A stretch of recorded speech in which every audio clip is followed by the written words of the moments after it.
सियालकोट से bureau chief Numan मंजूर चौधरी की रिपोर्ट के मुताबिक उमर डार का बानी पीटीआई की रिहाई और अवामी हकूक की बहाली का मुतालबा। सियालकोट की मारूफ सियासी और कारोबारी शख्सियत उमर डार ने जे न्यूज़ के ब्यूरो चीफ सियालकोट नुमान मंजूर चौधरी से गुफ्तगू करते हुए अपनी एहतजाजी वीडियो रिकॉर्ड करवाई। उन्होंने हुकूमत पंजाब और हुकूमत पाकिस्तान पर सख्त तनकीद करते हुए कहा कि बानी पीटीआई इमरान खान और उनकी दोनों बहनों को झूठे मुकदमे में जेल में बंद किया गया है। उनका मुतालबा है कि इमरान खान और उनकी हमशीरा को अपनी फैमिली डॉक्टर से इलाज और चेकअप करवाने की फौरी इजाज़त दी जाए। उमर डार ने कहा कि अगर हुकूमत अपनी सताई हुई आवाम की फरियाद नहीं सुनेगी तो फिर आवाम के पास आखिरी हल एहतजाज के सिवा कुछ नहीं रहेगा। जब आवाम एहतजाज करती है तो हुकूमत फिर उनकी परेशानी को दूर करने के बजाय उन पर झूठे मुकदमे बनाकर उन्हें जेलों में बंद कर देती है, तो यह हुकूमत की नाकामी है। उन्होंने इस रवैये की सख्त मजम्मत की और कहा कि अवामी एहतजाज उनका आईनी हक है और हुकूमत को चाहिए कि वो आवाम की आवाज़ को दबाने के बजाय उनके मसाइल हल निकाले। उन्होंने लाहौर के निजी कॉलेज में पेश आने वाले ज्यादती के वाक़े और एहतजाजी तलबा पर पुलिस के लाठीचार्ज पर भी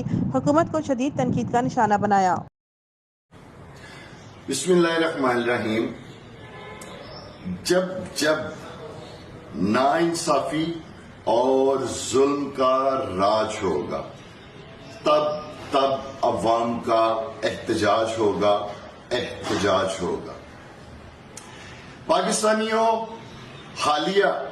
ये जो इमरान खान साहब के साथ डॉक्टर्स की मुलाकात करवाई गई है और इमरान खान साहब की हेल्थ के बारे में जो रिपोर्ट डॉक्टर्स ने शायद की है, जिस रिपोर्ट पे और जिन डॉक्टर्स पे इमरान खान साहब की अपनी बहन और उनके बेटों को एतमाद नहीं है, उस पर तहरीके इंसाफ के कारकुन, वर्कर और पाकिस्तान के अवाम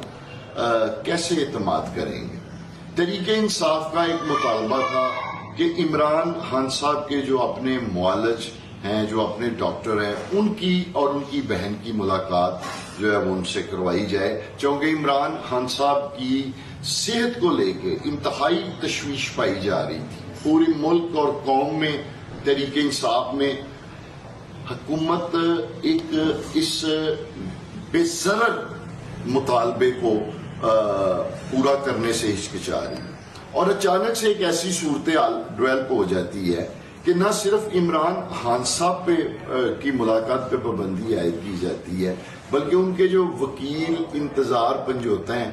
उनको भी अबडक्ट कर लिए जाते हैं। आज कई रोज हो गए हैं इंतजार पंजोता जो उनके वकील हैं उनका भी कोई अता पता नहीं। फिर डी चौक का जो एहतजाज है उसमें इमरान खान साहब की बहना अलीमा खानम साहिबा को और उस्मा साहिबा को जो है वो गिरफ्तार कर लिया जाता है और इंतहाई संगीन नवैयत के जो मुकदमात हैं वो उन पर कायम कर दिए जाते हैं, उन्हें जेल में बंद कर दिया जाता है। तो जब आप हालात ऐसे पैदा कर देते हैं जिनकी वजह से पूरी कौम के अंदर इस वक्त इज़्तिराब पाया जा रहा है, तशवीश पाई जा रही है। इमरान खान साहब के साथ करोड़ों लोगों के कंसर्न्स हैं। मैं आपको बताऊं, वो करोड़ों लोगों का सिर्फ लीडर ही नहीं बल्कि मुर्शद है, मुर्शद। और जब मुर्शद को लेकर एक इज़्तिराब और तशवीश पाई जा रही है और हुकूमत तो अमन नहीं कर रही, तो आप कैसे समझते हैं कि फिर एहतजाज नहीं होगा या एहतजाज को रोका जा सकता है। देखें, पाकिस्तान की एक बदकिस्मती है और ये एक रियलिटी है, एक हकीकत है कि पाकिस्तान में कत्ल की FIR भी उस वक्त तक दर्ज नहीं की जाती जब तक मकतूल की लाश को चौराहे के बीच, सड़क के बीच में रखकर 400-500 लोग जो हैं वो एहतजाज ना करें। तब तक कत्ल की FIR जो है वो भी इस मुल्क में ये बदकिस्मती है कि दर्ज नहीं की जाती। और मैं हुक्मरानों से ये पूछना चाहता हूँ, आप पाकिस्तान को किस तरफ लेकर जा रहे हैं, किस तरफ लेकर जाना चाहते हैं। हालिया ये जो अभी लाहौर में एक निजी कॉलेज में एक तुलबा के साथ जो वाकया हुआ है, जो एक कौम की बेटी के साथ एक वाकया हुआ है, जिसे बजाय इसके कि उसमें इंसाफ दिया जाता, आपने उस वाकया को दबाने की कोशिश की, आपने उसको छुपाने की कोशिश की और नतीजतन फिर जो है वो कॉलेज के तुलबा और तुलबात जो है वो आवाज को बुलंद करने के लिए, वो एहतजाज करने के लिए सड़कों पे निकल आए। और फिर अगर हमारे तुलबा और तालबात सड़कों पे आते हैं तो जिस तरह का ब्रूटल किस्म का उनके ऊपर ظلم ہوتا ہے، جبر ہوتا ہے پنجاب پولیس کی طرف سے، اس کی بھی مثال نہیں ملتی۔ تو میں آپ سے یہ کہنا چاہتا ہوں کہ ایک بات یاد رکھیں کہ مظلوم جو ہوتا ہے، احتجاج اس کا حق بھی ہوتا ہے اور اس کا ہتھیار بھی احتجاج ہی ہوتا ہے۔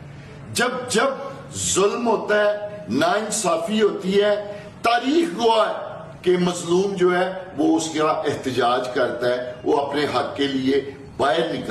نکلتا ہے۔ تو آپ اس احتجاج کو یہ نہ سوچیں کہ آپ ظلم بھی کریں گے،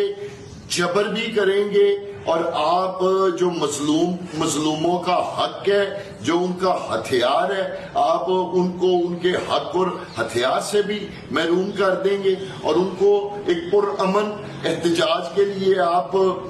سپیس نہیں دیں گے۔ آپ ایک اندھی طاقت کے ساتھ اگر کوئی پرامن احتجاج کرنے آتا ہے تو اس کے اوپر لاٹھیاں برسائیں گے، ڈنڈے برسائیں گے، اس کے اوپر آپ دہشت گردی کی جو ہے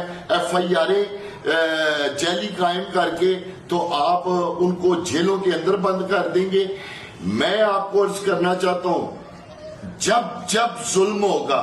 جبر ہوگا، اس کے خلاف آواز اٹھے گی، اس کے خلاف احتجاج ہوگا، کیونکہ ظلم اور جبر کو اگر کوئی چیز بند باندھ سکتی ہے تو وہ احتجاج ہی بند باندھ سکتا ہے۔ لہذا آپ چاہتے ہوئے بھی کبھی بھی، میں عرض کر دوں، اس احتجاج کو نہ روک سکیں گے، نہ دبا سکیں گے، نہ اس احتجاج سے بچ سکیں گے۔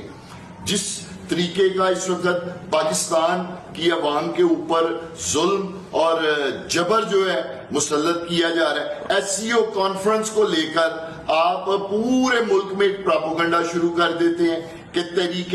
انصاف جو ہے اس کو ملک کی عزت کا کوئی احساس نہیں ہے، وہ احتجاج کر رہی ہے، اس سے ملک کی جو ہے وہ بدنامی ہوگی، ملک کی جو ہے عزت اور وقار خراب ہوگا۔ تو میں آپ سے پوچھتا ہوں کہ جب